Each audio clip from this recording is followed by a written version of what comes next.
स्वास्थ्य से लेकर के घर के वातावरण को सुंदर बनाने तक ये पौधा आपके लिए बहुत कामगार है। आपके हेल्थ के लिए ऐसे फ़ायदेमंद है कि आप यकीन नहीं करेंगे। ये पौधा है अजवाइन का। अजवाइन का नाम सुनकर आप लोग सोचे होंगे कि घर में जो अजवाइन आता है वही पौधा है। नहीं, ये अजवाइन का ऐसा पौधा है, इसकी पत्तियाँ अगर आप सूंघते हैं तो इसकी जो महक होती है बिल्कुल अजवाइन की जैसे होती है। साथ ही साथ अगर आप घर गार्डन में इसे लगाते हैं तो कीटों को भी दूर भगाते हैं। वेलकम बैक लक्ष्य गार्डन में स्वागत है आपको एक नए वीडियो के साथ। और आज हम आपको बताएंगे कि अजवाइन को कटिंग से कैसे ग्रो कर सकते हैं। साथ ही साथ आप इनके बीजों को भी इस्तेमाल कर सकते हैं। बीज से भी आप पौधे उगा सकते हैं और कटिंग से आप लगा सकते हैं। जो आप घर में अजवाइन मंगाते हैं वो दूसरी तरह से अजवाइन का पौधा होता है, लेकिन इसमें अजवाइन नहीं आते। इसकी पत्तियां बिल्कुल अजवाइन की महक जैसी होती हैं। तो ये आपके लिए कैसे फ़ायदेमंद है ये भी हम आपको बताएंगे। उससे पहले अगर आप नए हैं तो वीडियो को लाइक करें, चैनल को सब्सक्राइब करें, जिससे हमारे वीडियो का जो नोटिफिकेशन है आप तक मिलता रहे। आप देख सकते हैं मैंने इस अजवाइन पौधे को कटिंग से ग्रो किया है और वो भी ये 2 महीने का पौधा है। और आप देख सकते हैं कितने स्वस्थ हैं। इसकी पत्तियाँ जो हैं कितनी सुंदर हैं और आकर्षण वाली हैं।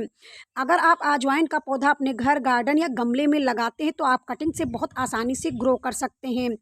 और कटिंग से लगाने के लिए ज़्यादा आपको दिक्कत भी नहीं होगी और बहुत आसानी से इस वक्त मानसून में आप इसे लगा सकते हैं। बारिश के मौसम में बहुत अच्छी से ग्रो होता है।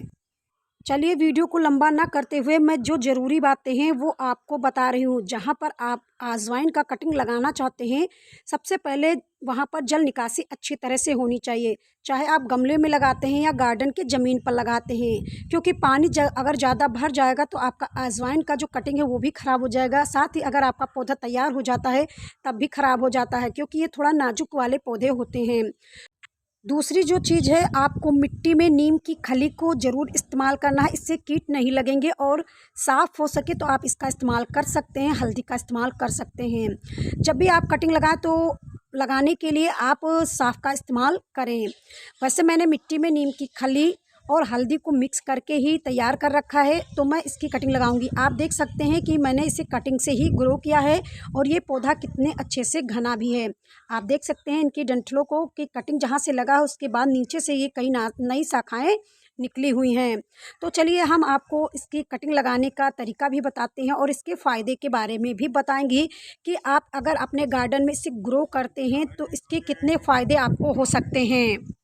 तीसरी चीज़ है कि अगर आपके पौधे में बीमारियां या कीटों का अटैक दिखता है तो आपको नीम ऑयल का स्प्रे करना है।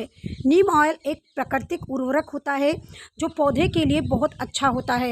यह सभी प्रकार के कीटों को मारने में सक्षम होता है। आप इसका इस्तेमाल नीम की खली को मिट्टियों में मिलाकर उर्वरक के रूप में कर सकते हैं और नीम ऑयल का इस्तेमाल आप स्प्रे करके कीटनाशक दवाओं के रूप में कर सकते हैं। इनकी पत्तियाँ जो होती हैं तो इनका इस्तेमाल आप करके हेल्थ में भी इसका काम में ले सकते हैं। साथ ही अगर आप अपने घर में किचन गार्डन, होम गार्डन, गमले में लगाते हैं तो घर के वातावरण को शुद्ध रखता है, ऑक्सीजन लेवल को कंट्रोल में करता है, क्योंकि इसमें ऑक्सीजन बहुत अच्छी मात्रा में पाया जाता है। अगर आप इसे कटिंग से ग्रो करना चाहते हैं तो चलिए हम बताते हैं आपको कटिंग से इसे कैसे ग्रो करना है। मिट्टी को आपको अच्छे से तैयारी कर लेनी है। मिट्टी में आपको नीम की खली का इस्तेमाल ज़रूर करना है। साथ ही साथ अगर आपके यहाँ हल्दी है तो आप आधा चम्मच हल्दी का इस्तेमाल कर सकते हैं, मिट्टियों में मिक्स कर दें। पुराना गोबर का खाद लेना चाहें तो उसे भी ले सकते हैं, ये बहुत अच्छे से ग्रो करेगा। लेकिन कटिंग ग्रो होने के बाद मैं गोबर के खाद का इस्तेमाल करूंगी।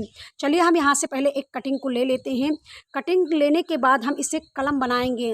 जैसे आप कलम वगैरह बनाते हैं उसे पिछले भाग से इस तरह से पतला कर लेंगे। पतला करने के बाद अब हम इसे अपने मिट्टी में लगाएंगे।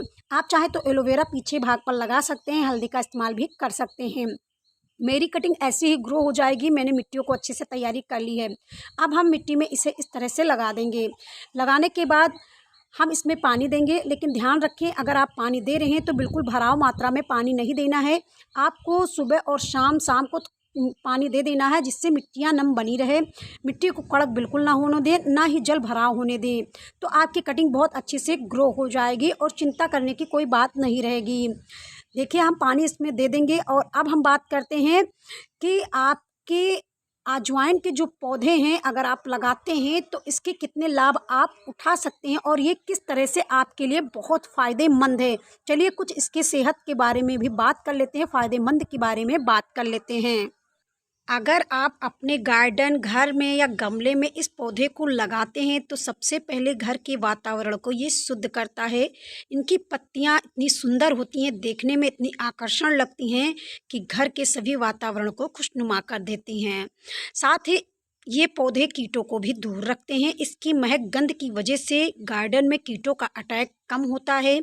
तीसरी बात, अगर आप इसका नियमित सेवन करते हैं तो पाचन तंत्र, सर्दी, जुकाम, खांसी, बुखार जैसे चीज़ों में आराम पा सकते हैं। साथ ही साथ अगर आपके घुटने, पैरों, कमर कहीं पर भी दर्द हो तो आप इसके इस्तेमाल से हमेशा के लिए छुटकारा पा सकते हैं। जोड़ों दर्द के लिए आपको नियमित रूप से इसे सेवन करना होगा। इसके सेवन के लिए आपको कम से कम इनकी पत्तियों को रोज़ाना 3-4 पत्तियों को लेना होगा। इसकी पत्तियों का इस्तेमाल खाली पेट 2-3 पत्तियों को खाकर भी ले सकते हैं। सूप, सलाद में भी इस्तेमाल कर सकते हैं। साथ ही चाय, काढ़ा बनाकर भी इस्तेमाल कर सकते हैं। मसालों के रूप में भी उपयोग कर सकते हैं। साथ ही साथ आपके पेट में दर्द है तो आपको 3-4 पत्तियां इसको पीस लें और वहीं पर बांध लें। कहीं भी जोड़ों में दर्द हो तो इनकी पत्तियों को पीस कर बांध कर इस्तेमाल कर सकते हैं और जड़ से इसका इलाज भी कर सकते हैं। नियमित रूप से आपको बांधना होगा। अगर आपको जानकारी बहुत अच्छी लगी हो तो प्लीज़ वीडियो को ज़रूर लाइक कीजिएगा। आपके सपोर्ट से ही हम आप तक नई नई जानकारियाँ पहुँचाते रहते हैं। और आप देख सकते हैं मेरे गार्डन में सदाबहार का जो पौधा है कितनी सुंदर फूलों से लदा हुआ है। साथ ही अगर आप अजवाइन के पौधे का इस्तेमाल करते हैं तो सजावटी के रूप में भी कर सकते हैं। मिलते हैं हम अगले वीडियो में, तब तक के लिए सभी को बाय बाय, नमस्कार, राधे राधे।